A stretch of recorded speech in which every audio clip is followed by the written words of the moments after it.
Hello everyone, আসসালামু আলাইকুম। চলে আসলাম প্রতিদিনের মতো গাইজ দুপুরের খাবার নিয়ে। তো আশা করি ভাই বোনরা সবাই ভালো আছেন। আলহামদুলিল্লাহ ভালো আছি। তো গাইজ অনেক অনেক বৃষ্টি হয়ে গেল, বৃষ্টির মাঝেই রান্না করতেছি। আসলেই মায়েদের তো রান্না করতেই হবে, যত বৃষ্টি আসুক যাই হোক টাইম মতো রান্না করে যেতে হবে, রান্না করতে হবে, খেতে হবে। এই তো আমাদের মায়েদের কাজ, মেয়েদের কাজ আর কি, রান্নাঘর আর বাসা। তো কী রান্না করেছি আপনাদের সাথে শেয়ার করতেছি। এখানে আছে সাদা ভাত, এখানে আছে রুই মাছ ভুনা করেছি টমেটো দিয়ে, খুবই ইয়ামি হয়েছে।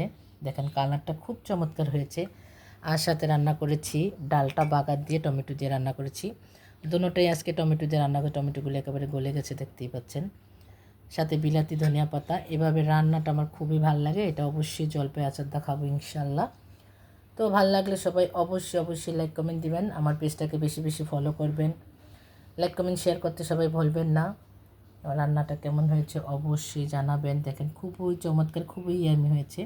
আমি আবারও দেখাচ্ছি, রুই মাছটা এভাবে ভেজে টমেটো দিয়ে একটু পেঁয়াজ দিয়ে রান্না করলে আমার ছেলে খুবই পছন্দ করে। তো আজকের মতো সবাই ভালো থাকবেন, সুস্থ থাকবেন।